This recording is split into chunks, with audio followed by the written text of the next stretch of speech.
is Mark and Charity Mornings. Mark and Charity Coffee Podcast for Friday, October the 29th. And I know that because we're in costume. Today's National Frankenstein Day.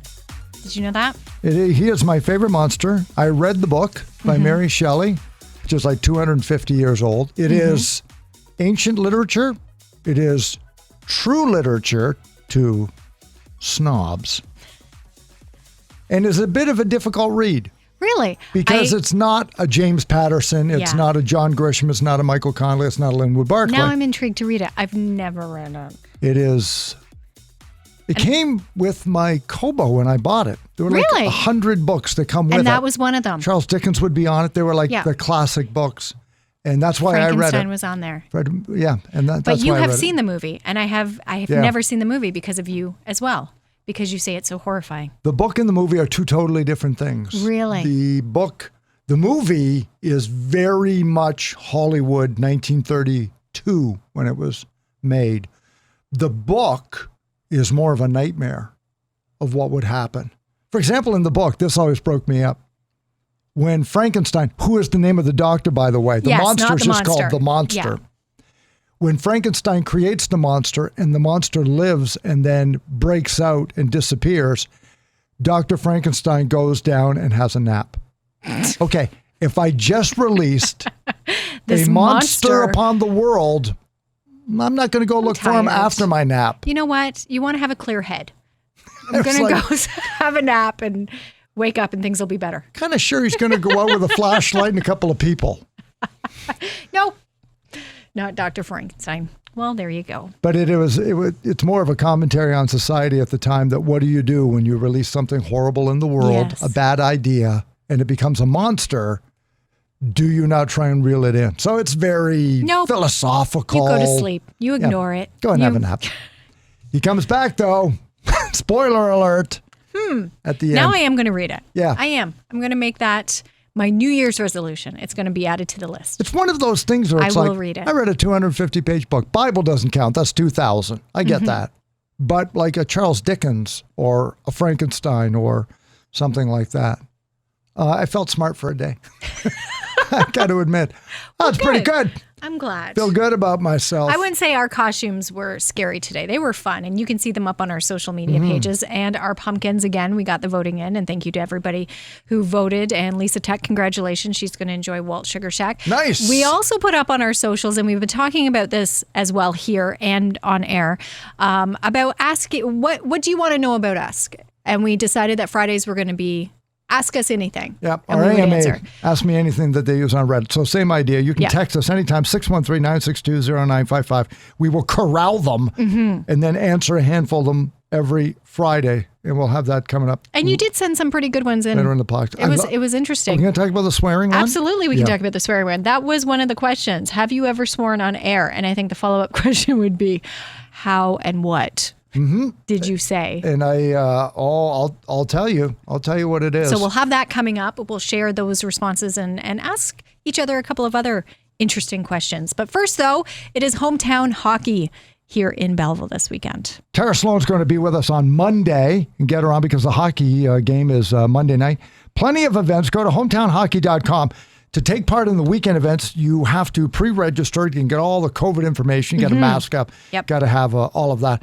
But it's also an opportunity for a lot of great local hockey players to come home for the hometown weekend and take part. And we're pleased to have one of them on with us right now. Joining us this morning, Hannah Bunton, who currently plays for Calgary's Professional Women's Hockey Players Association, but was born and bred here in Belleville. Good morning, Hannah. Good morning. Tell us a little bit about how hockey began for you in here in Belleville and how that got you out to Calgary. Yeah, so I started playing in Belleville when I was about 5 years old. I think my dad definitely got me into hockey. I always enjoyed the game. He would take me to games when I was super young, and I kind of just begged to play, and then started playing in Belleville, and Belleville's been a huge part of where I am today.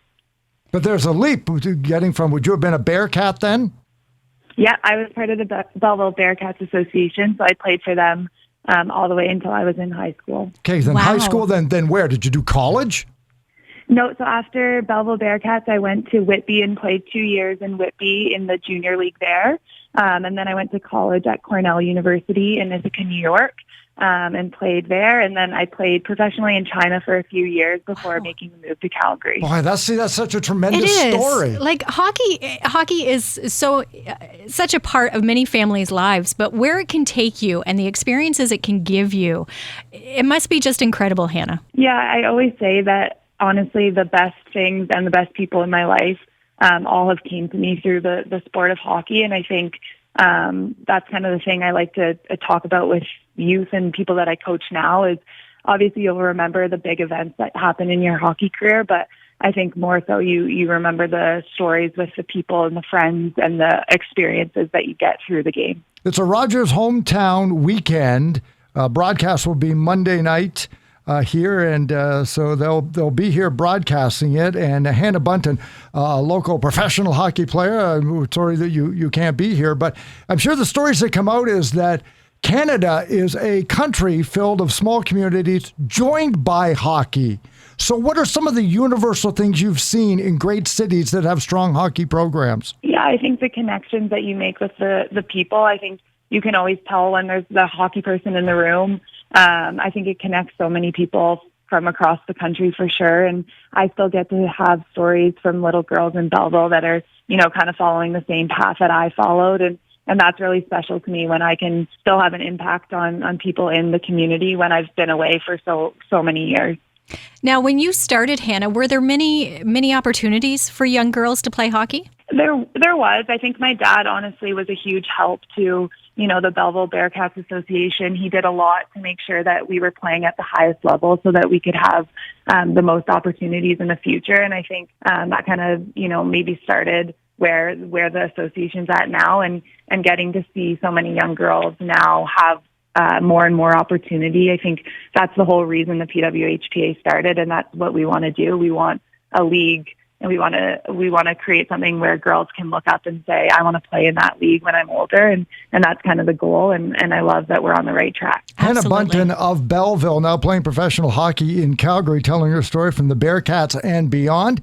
After this day, moving forward, do you feel a responsibility to give back so that young girls today have even more of opportunities than you had? For sure. I think when you talk about the PWHPA and what we're doing, at the end of the day, when I'm asked, what's kind of the end goal, for me, hockey has given me so much. And at the end of the day, I want young girls to be able to play in a league and play professionally and play for their living. And if that happens when my time is over, then I'll be very, very happy for women's hockey. And certainly being a part of weekends like this as well helps, being part of hockey, a hometown hockey. For sure. I think whenever you can give back to the community that was a help for a lot of your success, it's super special. And then to be able to young girls look up and see things that I've accomplished and kind of have the same goals from a small community, I think it's really special. Mm-hmm. Yeah, and everybody has to start from somewhere. So to a young girl or a family listen to this, or a new family to Canada for whom hockey has no background, but they're interested, can you remember the first time you stepped on the ice and kind of give a little bit of courage to those who want to start out but feel they have no skills?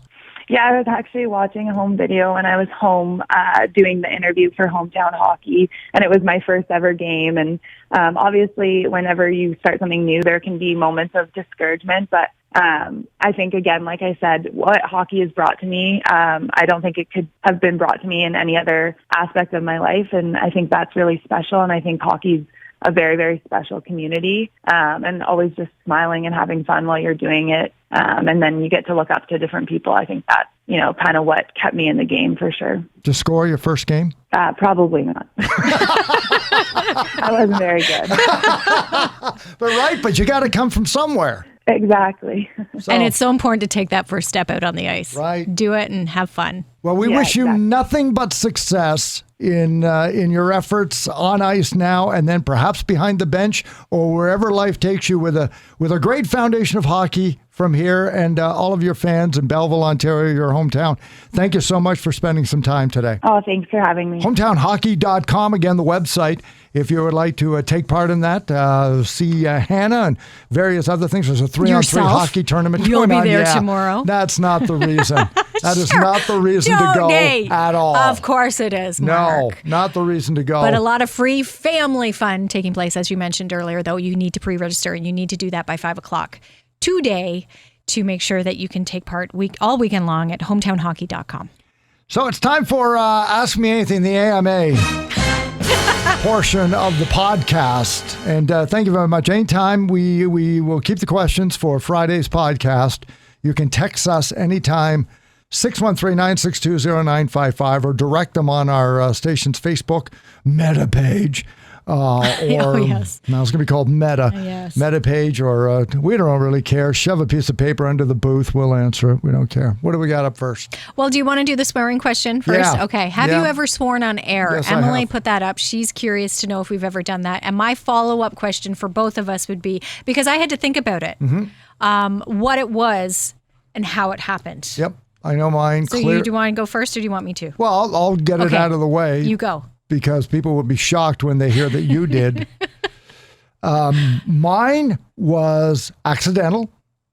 Good. That's good. And it was one of those things where I didn't get caught. It completely slid by. Nobody caught it. Not even my co-host at the time caught that I did it. Really? And I never brought it up. And this is the first time in her booth or around the radio station that I've actually How long said, ago did it happen? probably 10, 12 years ago. Okay. It was a Friday the 13th. And because this is a podcast, warning, the dirty words coming up. Okay. But it's a All right. podcast. So I just want to warn you because I don't want anybody to be shocked. I'm not proud of it. But the discussion came up about that there are people who are afraid of the number 13. Yes. And I said, warning, here it comes. Yeah, the word's like triskaidekaphobia or something, right? Oh, wow. Making fun of the fact that it's a big word. Yeah. And I dropped it like that. And the discussion continued like I'd done nothing. And I sat here and I went 150 degrees in my head. I was just It like dawned on you? fire. Like it was literally So you out of my mouth. realized Yeah, you said it, totally when it came out. but kept going. Kept going. No discussion. Your co-host in, didn't out, say anything. Nothing. The Went hires into up. the break. Headphones came off. Looking at the phone. Nothing. Nothing to this Wow. day. Nothing. That was. You want to talk about being looked after? You get marched out for stuff like that. Yeah, it's not good when you swear on the air. You can No. get in a lot of trouble. Tremendous amount of trouble. lot of And trouble it's for not doing me that. to do that. No. People say, "Oh, That's you must funny, be though. so close to swearing all the." No, I'm not. I'm not close to swearing on the air. I never have to reel myself in. I don't think that way. There are certain reactions I have, I know, that I need to be aware of. So I am aware of it. When I'm in here, I tell myself quite often, okay, don't react that way, because I do at home. Now, I wouldn't say I have a sailor's mouth or a potty mouth by Not any at means. all, no. But there are certain words that do tend to slip out a little more frequently. One Okay. being poop. But the other, Oh. I know, right? And I'm such a mom when I say that, but I do say it quite a bit, to the point that when my children were younger, it started to come, and that's Yeah. what really, So you gotta stop. the light bulb went off, and it was like, oh, okay, I need to curb that a little bit. And that's what I said on the air. And when we were talking about this leading up to the podcast, I really had to stop. I had forgotten I had said it. It was early on. I had just started out, I want to say maybe in radio a year, maybe. I was working evenings, and I said something on the air. I was promoting something, and before I could turn my mic off, I said, "Well, that was shit." And and then I turned my mic off. I didn't even realize I had said it. It was so automatic for me. Yeah. Someone did hear it. A couple of people heard it. My program director at the time, and one of the guys from the sales office. Oh, worst And people to hear it. This Worst was people. probably, as I said, I was working evenings. I want to say it wasn't real late, but it was after 8 o'clock at night. So, but they were listening and they heard it, and I didn't believe them. They talked to me about it the next day. I'm like, no, I didn't. I wouldn't do that. No. and they had to replay the logger, the tape of what was going on the air. And I was like, and then of course, yes, the 50 Shades of Red. And I was like, oh, you go to 500 degrees. Mortified, horrified. I'm like, that's it. My career's over. I'm done. It was a good run for a year. Yeah. But here now I am. I have to go get a real job. I have no discernible skills. That was my fear. And I think that's why I'm so careful of it now. But and yet you think of the times when, me, I'll get on a soapbox and I'll really get my back up on something. And I'm not tempted to swear about it. If I get upset about something or I'm really passionate about something, I don't lean that way. It's funny because the kids are getting to an age where swear words are becoming, I don't want to say cool, but oh yeah, we go through it. Like right? they laugh about it and they're like, oh, can I just say it once? Like it's a novelty to them. Right. And I will say to them, you know what? Don't swear. You are smarter than that. Use your words. You don't need to swear, because I think when that language starts to really come out, when people get angry or frustrated or excited about something and they start using those words, I think it can be a bit of a reflection, perhaps. Sure. Oh, no, we know that. Yeah, exactly. And we've talked, how many times have we talked about comedians? Some comedians are genuinely funny, and then some just swear a lot, and that's funny. Yeah. And that wears thin real fast. Exactly. So use your words. Swearing is not, it can be funny, but it's not necessary to get a point across all the time. Good question. Yes. Thank you, Emily, for that. So, do we have time for any others? Got time for any Halloween ones? Well, we talked about the costumes yesterday. I guess, there's one. Yes, there is one here from Bev who wants to know our favorite Halloween candy. Favorite Halloween candy? Don't say corn. If you say candy corn, I will punch you. I will kick you. I will. Well, I'll tell you what. Let's do it this way. Okay. Because I love chocolate bars. But you know which other one when I see I will snag up is the 4 Twizzler package. The little package of the 4 licorices together. Yep. Because you never see that any other time. And they're just little, so it's just enough. Yeah, no, you need 4 of those. Okay, I'm wrong. No, to me, all 4 together, that's bite size. I love the little mini licorices. Then they come in. Because that's your favorite? You only see that at Halloween. You can always buy a small chocolate bar somewhere, but those I like. What about you? What's your favorite? Henry bars. Oh, Henry, yeah. Hands down. Love the O. Henry. And my kids thankfully, they don't like peanuts or nuts. Or peanut butter. So I get the Reese's peanut butter cups. I get the O. Henrys. I get they're mine. Raised them they're right. mine. So I'm good. you don't need to eat that. You're right. You should just stay away from those. I'll take those. Enjoy the Kit Kat. Coming up on Monday, as we mentioned on the podcast, Tara Sloan's going to be here from CBC and Rogers Hockey Night in Hometown Hockey. They'll be broadcasting here from Belleville, Ontario on Monday. We'll be talking to her about the trips across the country. How do you plan it? How much work goes behind the scenes? What dirt have you dug up on Charity and I? All of these things. Well, and a little different now, too, because the last time they did this was pre-COVID. So now that we're doing things a little differently now, how has it changed for them? I'm really curious about that. Toronto Marlies will be at the CAA Arena this Friday night tonight to take on our own Belleville Senators. So as always, jam-packed. If you can't find your friends, are at the arena tonight. And of course, it's Halloween on Sunday, so enjoy that. Monday, be safe. First day of November. Oh, wow. We'll start getting into the Burger Revolution Burgers of the Month. The Charity and I are spotlighted at Burger Revolution. We're honored to be and raise money for some local organizations. We'll talk about that. Tara's going to be here Monday. Yeah, stay safe and enjoy your Halloween. It's Mark and Charity Coffee Podcast on Spotify, Apple Podcasts, our social media sites, and wherever you get your favorite podcast. Make sure and sign up because we have it for you daily, about 15 minutes. So thanks for spending that with us on the Coffee Podcast with Mark and Charity mornings here on 95.5 Hits FM. Happy Halloween. That really is quite a shirt. You sure you don't want me to drop a few